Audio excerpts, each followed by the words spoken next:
So living as healthy a life as possible for as long as possible, we have got to get our VO2 score, so our basic understanding of how strong the heart is, or the cardiopulmonary system as a whole. That score has got to be as high as it can possibly be. So Zone 2 alone won't do that. Zone 2 will build the engine. We've got to do specific VO2 improving training to be able to up that score, which then has a direct correlation on longevity of life. So we'll come back to the numbers on the Zone 2 in a second, but with the VO2 in mind, we'll jump way ahead and look at the intensity of what you need to do for VO2 developments, the volume of oxygen that circulates around your body, the VO2 score that you have. This is a key score that without question predicts mortality, longevity, because it's directly correlated with the two things. So to improve your heart capacity, oxygen circulation capacity, what's the intensity we need to get to? And you've got a study as well about this, quite specific, to get the returns that you need. There are loads of studies out there, and they will all show slightly varying degrees of time under intensity.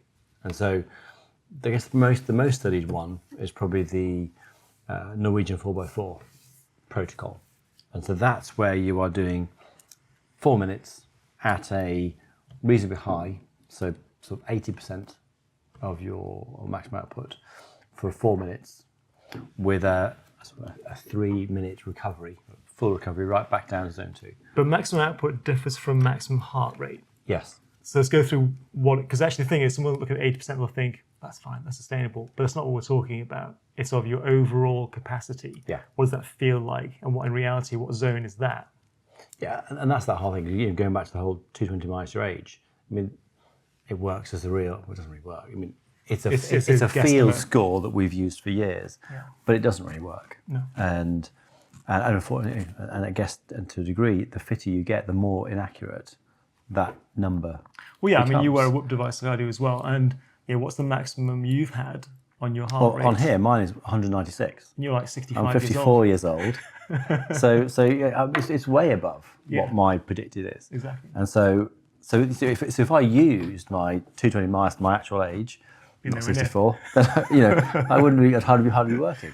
So, but that's the thing, is understanding those what numbers. the maximums are. Yeah. So if someone's doing VO2 work, then the output at 80% is up it's probably like 90%, 95% of maximum heart rate if you can get that level worked out. Because it's definitely, in the last minute, you are pushing hard. You're pushing hard, but it's sustainable for 4 minutes and you've got to do 4 of them.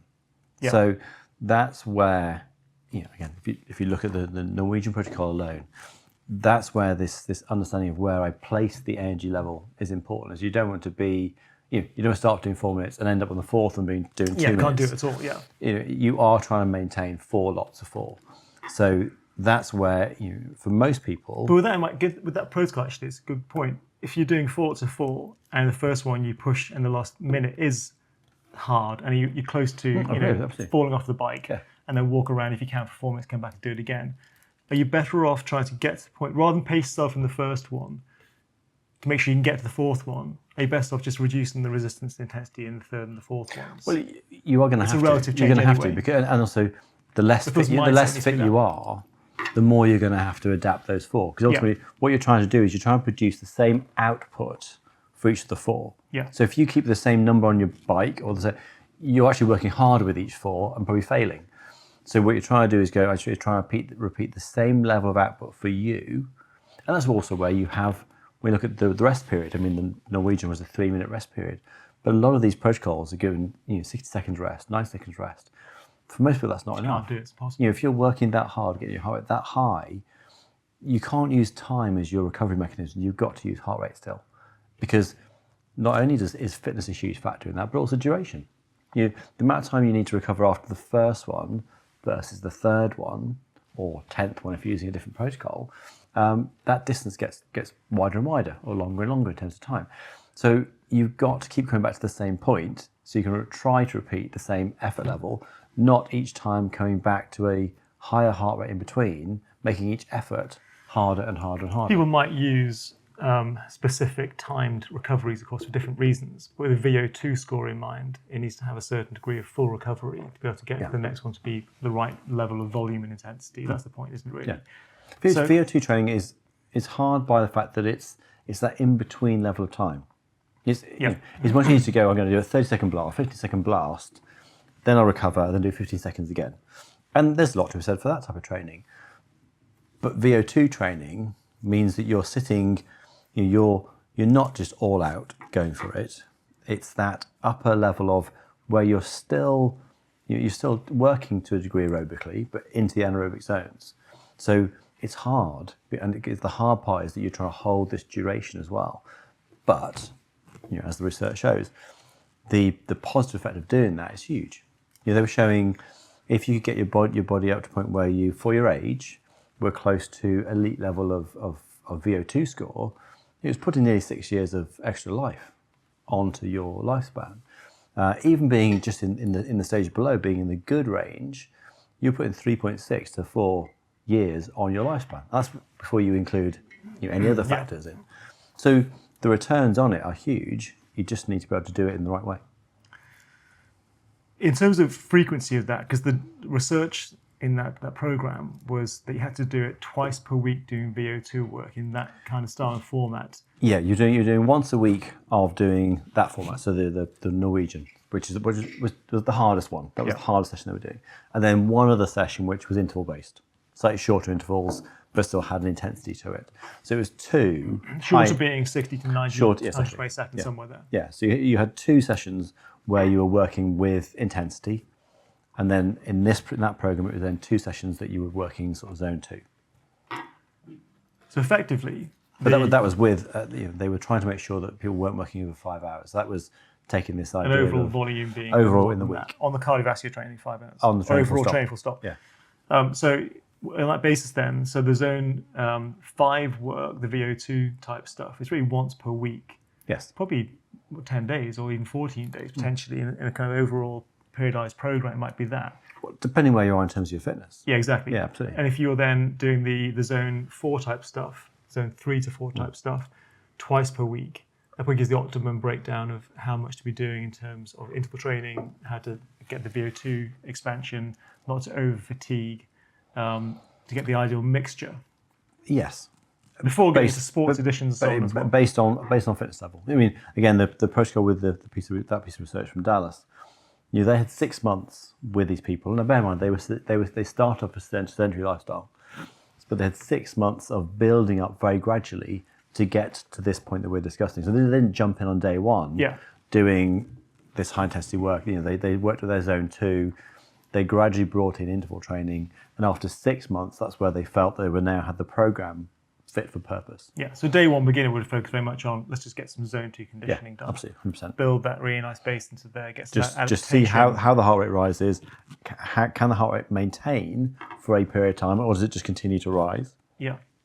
And just kept on doing that for a period of time. But if we assume our generic person with healthspan goal is semi-conditioned, not super conditioned, not a beginner, they're medium, somewhere moderate, then it would be on the breakdown pretty much you're doing that sort of breakdown 4 times a week doing the zone 2 stuff, once a week maybe doing the VO2 high level stuff. Yes. I'd say the VO2 so once a week. I mean, that actually might be sport, kind of.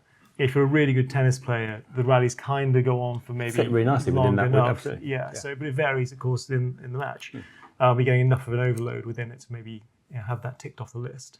But if you were purely clinical setting, all the time in the world, what would you do? You'd be sat on a bike doing a certain thing, 4 minutes on, 4 minutes off, once per week. You go twice a week doing something which is going to tick the box of doing that 90 seconds, a minute of workload, resting for similar, slightly longer, probably actually between those ones, twice per week, and then doing your zone 2 stuff probably 3-4 days per week. And that would probably tick off your cardiovascular work to improve the VO2, to get the adaptation of the mitochondria, to get some increased overall blood volume or oxygen volume, and be healthy well. Yeah, and that then sits with this, with all those terms as polarization training. So it's just, you're polarizing your cardiovascular training.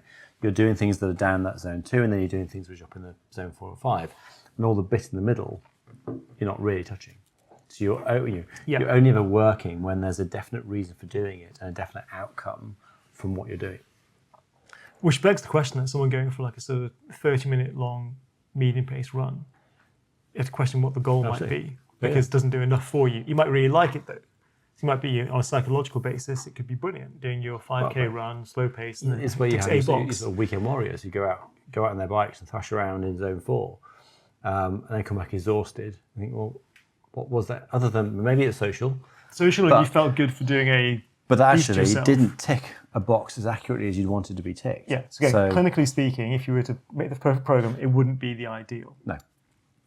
Yeah. Again, it's about really taking the ideal and how you then water that down to make it fit in someone's lifestyle, which we can come back to the importance of each area. And also making sure that you have that kind of thing of people going, well, I'm doing all this exercise, but I'm not achieving. Well, how close to the clinical ideal was it?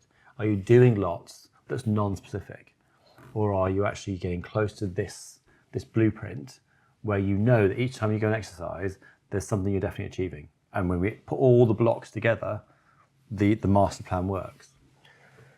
If you add up all the minutes of what needs to be done in the course of a week on the cardio side between those different zones, it's around roughly 202 to 250 minutes per week-ish of work. Yeah, I mean, your 2 high intensity are 28 to 35 minutes each. Yeah. And then you've got your zone 2 on top of that. Which is a big chunk of time. Which has got to be 45 minutes at least. And you can go 3-4 days a week. So here it's at least 200-ish minutes of work. Yeah. So it's a solid 3 and a bit hours of work time just on that. And people don't, I think, understand that's the duration that needs to be there as the input. And you're walking the dog in the morning doesn't count. Unless you're doing it very specifically with a dog that can go to zone 2 with you as well. So, which is fine, it can be done. But it has to be very much sustained duration to fit within that volume of cardio work. And within that volume has to have certain hit points at zones 4 and 5.